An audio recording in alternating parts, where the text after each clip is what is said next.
Subscribe to our YouTube channel and press the bell icon to get the latest updates. Hello and welcome to The Print. I'm Snehesh Alex Philip. A lot has been happening on the defense and security front over the last few days, or I should specifically say since Saturday.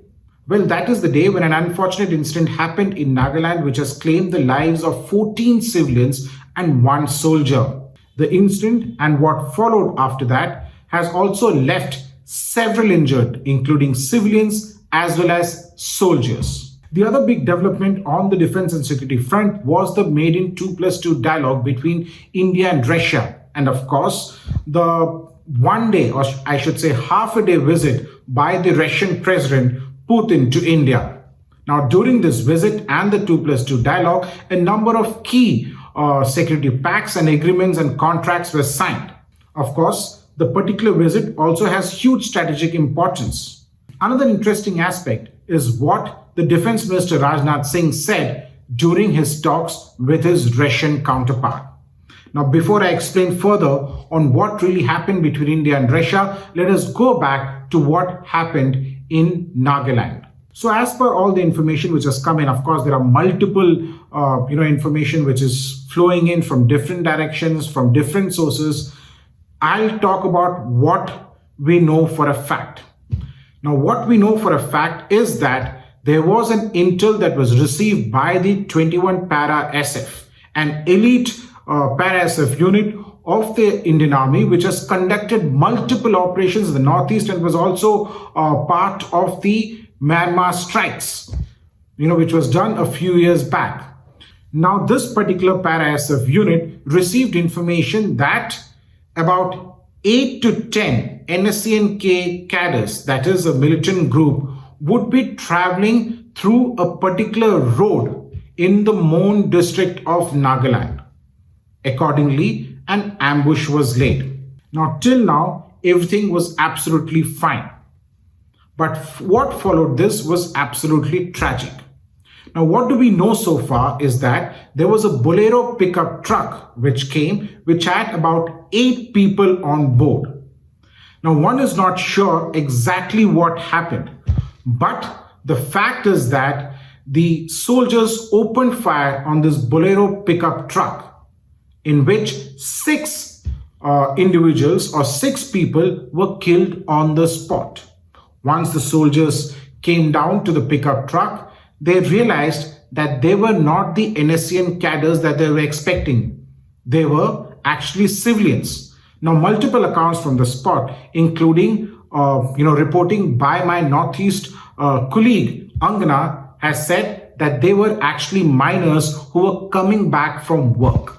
Now, out of the 8, 6 were killed on the spot and 2 were injured, who are said to have been evacuated by the army to the hospital, to the nearby hospital where their lives have been saved. Now, it is not clear exactly what happened, but somewhere around 9 o'clock in the night is when a large group of villagers came to this particular spot where the soldiers were still present. These villagers had come to the spot searching for the fellow villagers who had not yet come back from work. And they had also heard rumors of an encounter that has taken place. These villagers were armed with stones, with their local weapons that is very common in that particular area.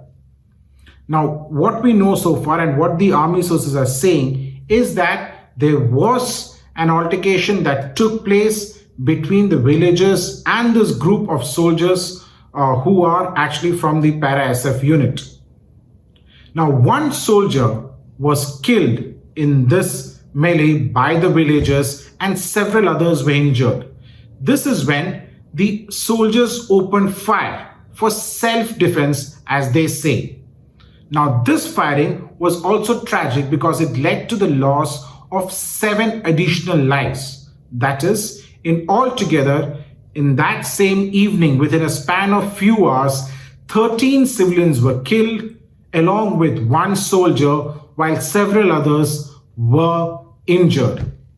Now, this, of course, was a huge setback as far as the armed forces are concerned, and of course, for the civilians as well as the state government.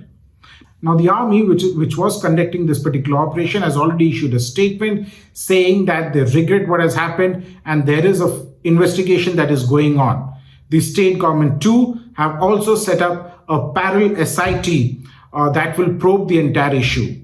Now, what this particular incident has led is to a greater resentment in the Naga community, especially in that state, which of course saw a large-scale protest taking place. On Sunday, a unit of the Assam Rifles was attacked upon by the civilians, in which some of the structures were burned down. The Assam Rifles opened fire in self-defense, in which one more civilian was killed.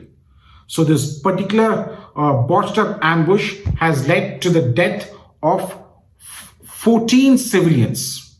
Now, the army has already set up a court of inquiry. This has been done by the 3 Corps, which looks after this particular area. And the COI, that is a court of inquiry, has been headed by a Major General Officer. Now, the court of inquiry, which will look into various aspects of this particular ambush, including whether the standard operating procedures were followed and the kind of intelligence that was received, in the sense that who gave the intelligence, how verified was it, and further aspects of this particular whole operation. Now, interesting is that what we've gathered so far is that the local police was not aware of this particular operation. The army unit has to inform the local police whenever they carry out any such operation, be it in the northeast, in J&K, or for matter anywhere else other than, of course, the border areas, which is their main domain area. So one would really have to wait for this court of inquiry to end. But one thing is very clear, that the army does accept that this was a botched-up ambush, civilian lives were lost, this incident could have been avoided, and one is hopeful that the army will conduct a proper investigation of this and will also fix responsibility. Now let's look at the significance of the Indo-Russia summit and what Defense Minister Rajnath Singh actually said. So interestingly, and I'll read out, Defense Minister Rajnath Singh told Russia that India's defense challenges are legitimate, real, and immediate. He also added that India seeks partners who are sensitive and responsive to India's expectations and requirements. So it is quite surprising that India did raise up this issue of the LAC standoff during talks with Russia. While of course there is a diplomatic message, there's actually a background to this whole issue.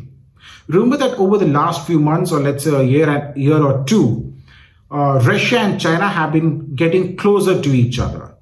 They have become the new allies at a time when China is facing issues when it comes to the US.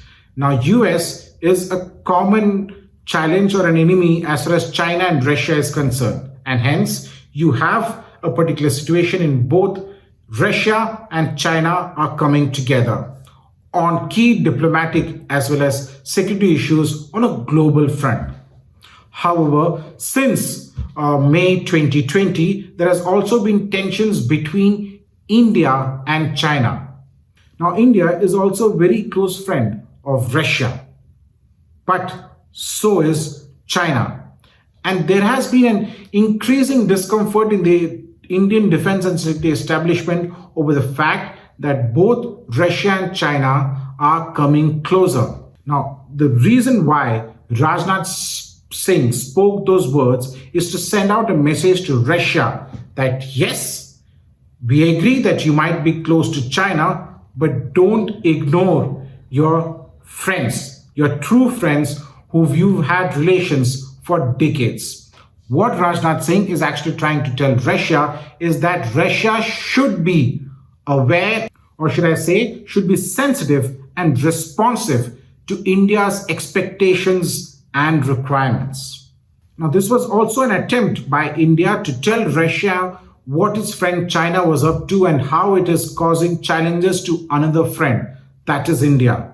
Sources say that India expects Russia to use its friendship with China to ensure that the situation at the LAC, that is the line of actual control, stabilizes. And this was the primary reason why Defense Minister Rajnath Singh spoke about China, the Ladakh standoff during the Indo-Russia summit. Do subscribe to The Print for more such videos.